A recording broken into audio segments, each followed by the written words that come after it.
The Cardinals loaded up on defense. Will it be enough to get back to the postseason? We're talking Arizona Cardinals today on the Locked On NFL Scouting Podcast.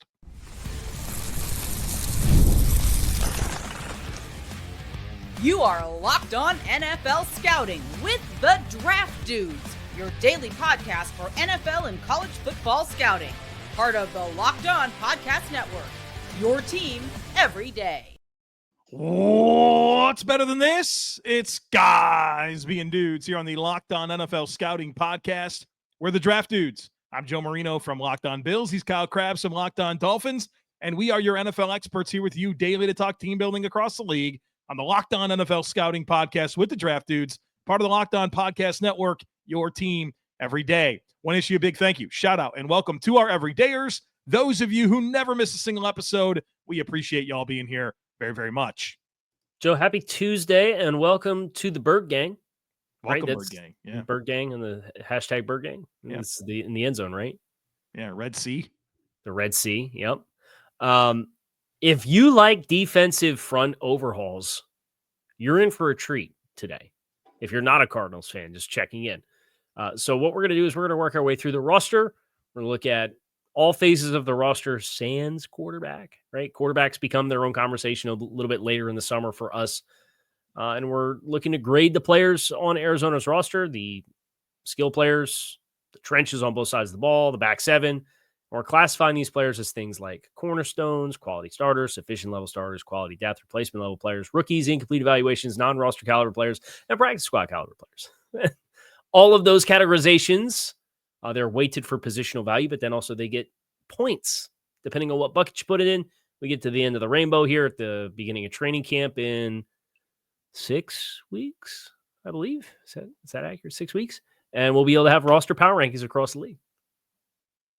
Yeah, so we will talk back seven, trenches, but we start with the offensive skill players around Mr. Kyler Murray. And I think they have some really nice pillars here, Kyle. And I think that obviously starts with Trey McBride, who has emerged as one of the exceptional tight ends in the NFL. So good at the catch point. That's my favorite thing about Trey McBride is how he leverages, how he wins the ball, how firm he is. Like, you're not questioning this dude's play strength as a route runner or at the top of routes. And I love that about him. And he's really secure when he gets opportunities to catch the football. He's a pillar. You got James Conner, who just, I don't know, he just steady keeps as getting it goes, better. Man. Dude, like probably one of the more underrated skill players in the entire NFL is James Conner, and multifaceted player that can catch the football in addition to pound the rock. And you kind of looked at some of their depth through the years, including the arrival of Trey Benson, who I really loved out of Florida State. And I think Trey Benson's day is coming. But this is still James Conner's opportunity, man, to be the high-volume horseback here. And then the other pillar being Marvin Harrison Jr., who I think the world of. Had some really nice moments last year. Maybe the production didn't quite equal Ladd McConkey or Brian Thomas or Malik Neighbors in that really loaded wide receiver group.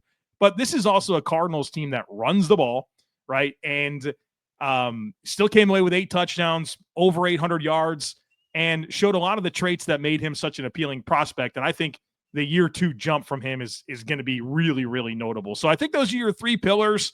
We got some options around there, but I look at McBride, Conner, Harrison, and that is the story of this skill group to me. So you know how Pro Football Reference has the nicknames on all the player pages? Yes. I'm devastated to find out that James Conner does not have any nicknames on his Pro Football Reference page. I'd like to start the petition that he's known as Fine Wine. Joe, he had a career high in rushing yards last year with 1,094 in a single season. He had a career high in touches, 283. He had his second highest career yards per touch at 5.3, and he had a career high in yards from scrimmage with 1,508 in his age 29 season. Baller. He turned 30 at the beginning of May. Baller. Fine wine. James Conner. I'm down as a quality starter. Me too. Is it James Fine Wine Conner? James Fine Wine Carter. I like it, man. I feel like we're Chris Berman and Keith Jackson right now, and just don't ask me to do any of the Berman noises with the highlights. I know you've got some Allstott stuff in you. I know it's there. There it is. Didn't take me. All right. McBride cornerstone. Yes. Top 2 tight end in football. Top tier tight end in football. Absolutely. And I'll say this too, though. I really like the rest of there's a lot of attention paid to the wide receiver room and obviously Marvin in year 2 and what that looks like. And Buddy spent some time in the gym this offseason. He was great. I saw those pictures yesterday. Okay, Marv. Yeah, dude. This tight end room has the potential to really be a tone-setting element with Tip Ryman in year 2 as a third-round pick, who's a great inline blocker to complement Trey McBride. And then like Elijah Higgins and Josiah DeGora as kind of really fascinating hybrid flex-type players gives a lot of personality, if you will, to this tight end room. So I have Ryman as an incomplete evaluation, but he's a third-round pick I really loved coming out as a blocker. Elijah Higgins, former college wide receiver, converted to kind of an F tight end type player, has got some run. They picked him up off waivers from Miami after he splashed, and he's made some plays with his opportunities. And then DeGora obviously has bounced around a little bit, but I love the depth. The tight end 3 and the tight end 4 is guys that I would look at and say, hey, if you needed them to be ancillary players in any given week as a role player for your offensive game plan, I think they can really do that. Yeah, I mean, Drew Petzing, the offensive coordinator, who I think might be on track to being a head coach at some point. Some of my favorite moments of watching Arizona is when they just get in quick game. And I think these types of weapons really allow that to happen, where they can be pretty lethal. And I think about Elijah Higgins and kind of him cranking up a little bit this past year. And maybe there's even more on the table for him in 2025. When you look at the rest of these wide receivers, it's Marvin Harrison and then it's Michael Wilson, right? Who's the big power slot. 2 decent years, right? Maybe there's a year 3, like big jump. You get Zay Jones kind of in the fray. He's had his moments in the league, couple quiet years though out of Zay Jones. Greg Dortch, slot player that has good rapport with Kyler Murray, that has some flashy moments. When you think about this group outside of Marvin Harrison, do you think there's enough here, or do you really have to just focus in on the tight ends and the running back equation here when you talk about these skill players? Yeah, I'm not overly concerned because I think the tight end room and the work that can do, it's kind of like, it's not to the same degree as what Baltimore's been in past years. But I think about how Baltimore, you've always kind of historically looked at their wide receiver room, not this year with obviously Bateman and his emergence and Zay Flowers, and they added DeAndre Hopkins this offseason, right? Mm-hmm. So like, hey, that's a really good 11 personnel wide receiver grouping. But in years past, you've kind of looked at the wide receiver room and been like, we could really use another guy here. Yeah. And I feel that way about Arizona, but when you have a McBride and then you can go heavy and play 12 the way that this team can, I think it mitigates some of the concern. The concern for me would be, hey, if we get really banged up at wide receiver, if Marvin Harrison's banged up this year, who do we have to prevent teams from really crowding the middle of the field and taking their chances with matchups on the outside? That would be my concern with how this group is currently constructed. Maybe call up Amari Cooper. Oh, there you go. Are we going to do the Greg Dortch thing again this year? I think he's a reasonably good depth player in the slot. Quality depth player, man. Okay. So no, we're not. No Greg Dortch. We're not doing Jermaine Pratt. It's over. Jermaine Pratt. Maybe he'll be a Cardinal. We'll find out. That's a nice tease. I think there's some potential room. Yeah. For Jermaine Pratt in Arizona, especially when you consider what they put on the defensive line in front of him. So that's a nice segue for us to set the table to talk about the trenches. Coming up here on the other side of it. Be sure to stick with us.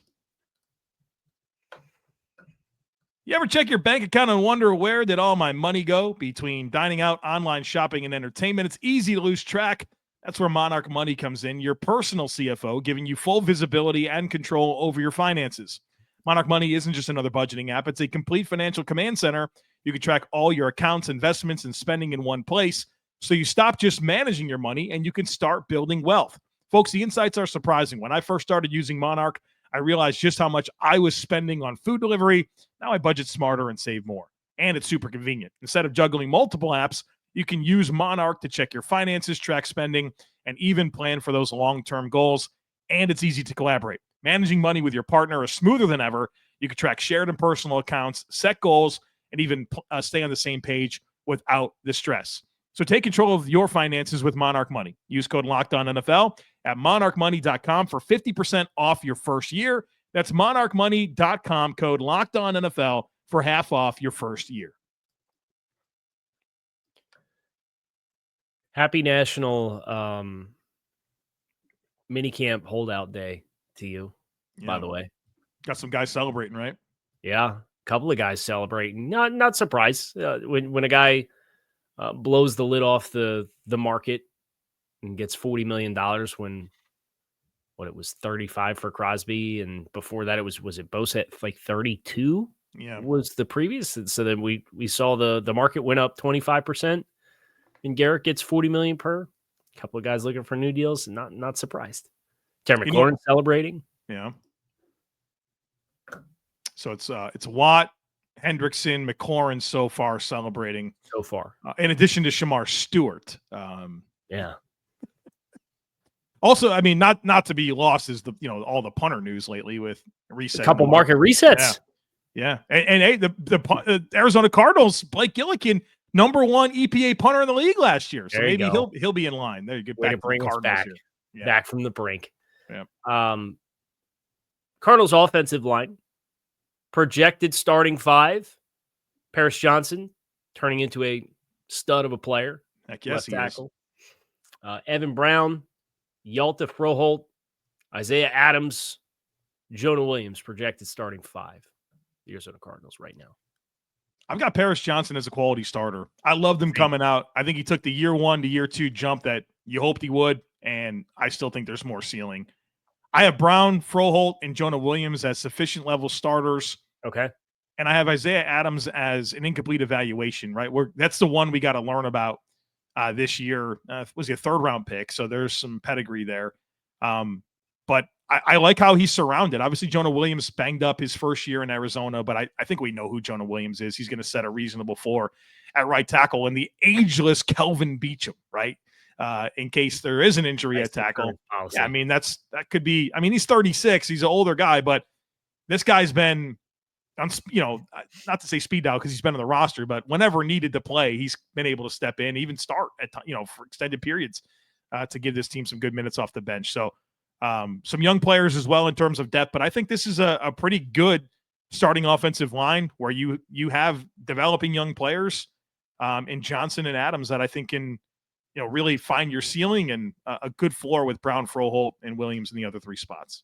Yeah, and a nice thing I think for how you laid that group out is tackle, center, tackle as the ones you feel like really set the floor, right? I have Brown as a ideally quality depth player, but I had Froholt and Williams both as sufficient level starters to go with Paris Johnson as a quality starter who is on the fringe of cornerstone consideration for me. Yeah, he's close, If he takes another step forward this year, he's going to be in that cornerstone bucket for me when we do this exercise next year. Royce Newman and Jake Curhan, not bad experienced guys. Insurance policies to have there for those 2 guard spots as well. Yeah. They drafted Hayden Connor out of Texas in the 6th round of this year's draft. So I think that's a nice additional developmental piece to go with. John Gaines is another young player on this roster, is a 4th-round pick in 23. So Christian Jones at tackle was a 5th-round pick in 24. So this for me is the group that you look at and you see, hey, Monty Ossenfort and the job that he did when he came in here in drafting by volume and adding a lot of young players in 23 and 24. You get to the defensive side of the ball too. You're going to see a lot of mid-round, late-round draft picks that was drafted in the last 2 seasons when they really had that spike and influx in talent. And I think it gives you a lot of, obviously, competition, a lot of potential depth, a lot of irons in the fire for who's going to make leaps, and not everybody will. but it gives you a compelling group where if you're trying to whittle this down to 9, I think if you go 8, you'd have a really hard time. You'll probably carry 9, maybe you carry 10. But you go Johnson, Brown, Froholt, Adams, Williams, Newman, Beecham. That's 1 through 7. Yep. Gaines and Christian Jones are rookie contract guys. You just drafted Hayden Connor. Like, you'd probably be a little bummed to lose somebody off of that list. And I didn't even mention John Gaines yet. So this is how you want to be discussing an offensive line when you think, right. man, if we're going to roster 9, which I think is probably the comfortable number, it's going to be tough to leave somebody off. And I love the call out there to Monty Ossenford. I thought he had a big job to do taking over this roster. Yes, and it's been a very methodical approach to it. And they've had to make some concessions in his first 2 years where just you can't check every box, right? But I think he's gotten to the point now where you look at this roster and it's looking more and more complete with obviously a lot of emphasis this offseason on the defense. I think I don't have any statistics in front of me, but I feel pretty certain that the Arizona Cardinals and what they invested on defense is more than any other team in terms of draft capital and free agency dollars. Yeah, that's good segue to the defensive front. Right. Which is going to look very different this year. And it needed to. Yeah. Last year's group, with all due respect to some of the names, was not a particularly serious group last year for the defensive interior and the guys that they had. But you now have first-round draft choice in Walter Nolen. Yep. You have Dalvin Tomlinson in free agency. You have another fine wine player in Calais Campbell, who was awesome last year in Miami. You had Josh Sweat in free agency. You get your 2024 first-round draft choice back. Yep. In Darius Robinson. Casual overhaul here, where the Dante Stillses of the world, you might get 200 snaps out of versus prominent roles for names like him and Kairos Tonga and Roy Lopez and all fine players to have at the bottom of a rotation, but these were the guys at the top of the rotation. You got Justin Jones, Bilal Nichols, Dante Stills, L.J. Collier, Zaven Collins. These guys played pretty significant roles, and now they're further down on the depth chart, probably where they're appropriate players. But they have experience, so if they have to play, you kind of like it. No doubt. This went from an unserious group to, okay, yeah, we got stuff here for sure. And I mean, I really love the arrival of Josh Sweat, especially for the value. They got him under 20 million APY, which I thought was just crazy. And certainly with the experience with Jonathan Gannon, they know the player that they're getting. Did he have, was it a knee coming out of Florida State or something? He's had a couple of different things, but he's been pretty durable in the NFL. Yes. Yeah. I guess just wondering, like, that APY on that contract, you wonder if there was like a long-term question that maybe kept his price point down a little bit. Yeah. I was thinking mid-20s for Josh Sweat, and they got him under 20, which was crazy. Man, I hope Baron Browning can be healthy. Yeah. He's got all the potential. He's got all the talent needed in the world, right? Oh, man. Yeah. Especially a very unique skill set. The speed bend guy. You don't really have that guy outside of him on this, in terms of their edge rushers, and they're going to be multiple fronts. I'm a big Baron Browning fan. He just needs to stay healthy. Zaven Collins, kind of more like third guy as opposed to a lead guy. They draft Jordan Burch in the 3rd round. That gives them all the physical upside in the world. BJ Ojolari is still around. I mean, this is a good looking front in terms of edge and interior, especially compared to last year. I think this has an argument to be the most improved unit in football is the Cardinals' defensive line. Yeah, we mentioned top of rotation guys now being 2nd and 3rd string guys. Paints quite the picture. And man, if they can get Walter Nolen humming too, then I think what you have odd front appeal, you have even front appeal, you've got a dangerous interior disruptor pass rusher type to go with Sweat and Baron Browning, a healthy Baron Browning as guys off the edge. BJ Ojulari, like, is the light bulb going to come on? Obviously, there's been some availability stuff early in his career. Jordan Birch is it's an intrigue. There's so many interesting names when you consider Gannon and his background and where he came from in Philly and what that group looked like when it was really humming when he was there. I'm not saying they have all the pieces to do the same things, but they've got a lot of ammunition now to realize whatever Jonathan Gannon's full vision is for this group, they should have the bodies to be able to pull it off. And Mr. Gannon has been very patient waiting on this influx of talent. All right, we're going to get into the back seven on defense. The linebacker situation, quite interesting. A lot of young players in the secondary. We'll get to all that here on the other side of it. Folks, be sure to stick with us.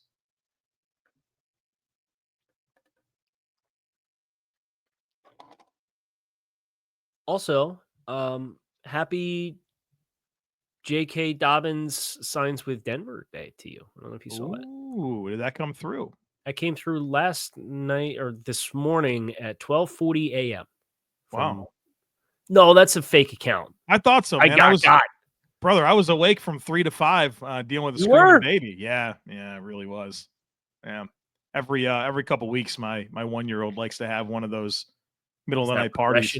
Yeah, I got tagged in. The wife had put in a solid hour and a half, and I know when she wakes me up to deal with it that things are at a point where it's time for me to get involved. So we were bright-eyed and bushy-tailed. That's in the middle of the night. That's great. You got a productive start to your day then. Well, as somebody who normally wakes up around 4, the 3 o'clock wake up was not great. Putting her back down at 5, I went back to sleep till 7. So it was. Okay, so you're rallying. Yeah, weird day. All right. So the Cardinals defensive back 7. Let's start with the linebackers. Looks like the plan is Mack Wilson and Akeem Davis-Gaither. Mack Wilson been around for a little longer than you think he's been. He's had some run in the league, and I mean, got a good opportunity to play last year. I thought he was decent. I love his rapping skills. I can't get enough of the schedule release that the Cardinals put out with him rapping it out. I thought it was like one of the best ones, and nobody's talking about it. Then Akeem Davis-Gaither, who was a fairly high pick of the Bengals, got a chance to play a good bit last year, got some experience, parlayed that into what looks like a pretty clear path to starting next to Mack Wilson, assuming he can hold off Owen Papo, and then they drafted Cody Simon. But I think he's probably the favorite to be Mack Wilson's running mate. And so you definitely have some rangy guys here that can play in space. Not sure that, like, I'm glad that the front has improved because I don't think these are the best take-on players. Right. But they definitely have 2 guys that can run and be matchup style guys. It was like, hey, we're going to have to move Zaven Collins back off the ball to be the take-on backer here. But when you have Dalvin Tomlinson and Calais Campbell and Bilal Nichols, and you should have enough protection where if you want to be space players on the second level, you should be able to control the point of attack well enough that you're not going to be consistently getting gouged. Yeah. So I think it's a good call out for Mack Wilson, who was over 700 snaps last year. Like, he played meaningful football, got his first double-digit start workload since his rookie season, which was 2019. Yeah. I was looking at him this morning. I was like, man, I thought he was just drafted. He's not really. He's one of those guys that's floated around for 5 years, and we woke up and rolled out of bed and thought that was yesterday. Yeah. I like Cody Simon for them as a developmental type as well. Had a big breakout this past year at Ohio State, 4th-round draft choice. If that one hits, if they can get contributions from him in the here and now, then they'll probably be out of the linebacker market, and that's probably not a bad thing. Yeah. At safety, Budda Baker, Jalen Thompson, one of the best duos in the league. I think the world of Budda Baker. Yeah, well, and he got a little run. Dadrian Taylor Demerson, we were both huge fans of him coming out. Got a little run. So you want to go 3 safeties, he can get on the field. But Budda Baker, man, I mean, he is. But the way that he leverages the ball and the way that he can just trigger and play downhill is about as good as any safety I've seen.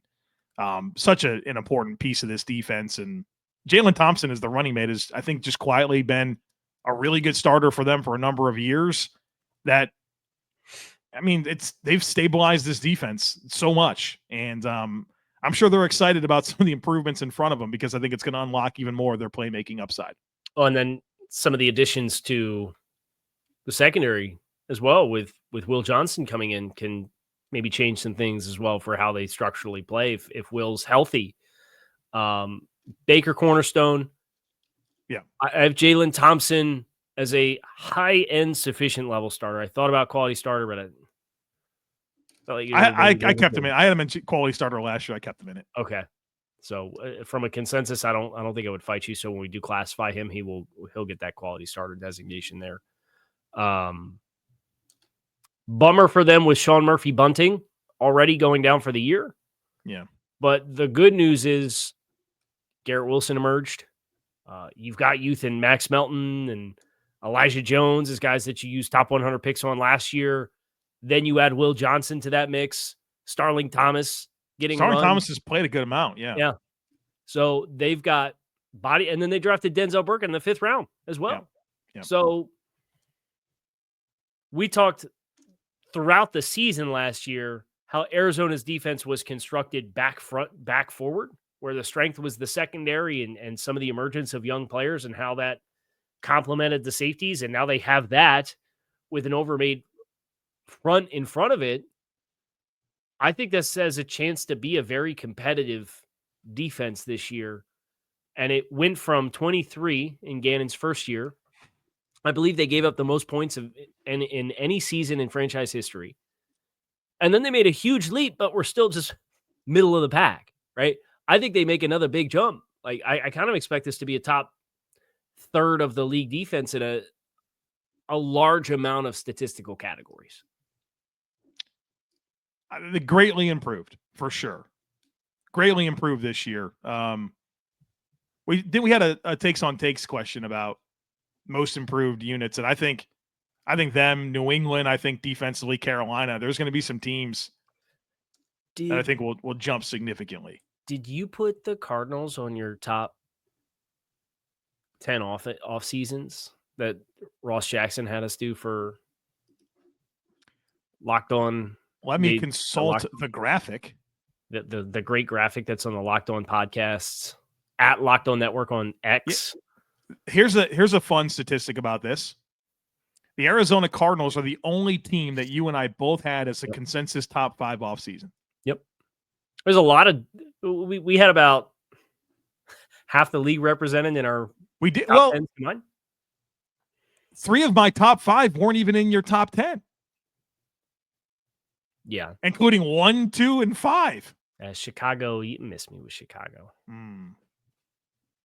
I think what they did is great in theory, but in application, we'll see. You don't have the Rams?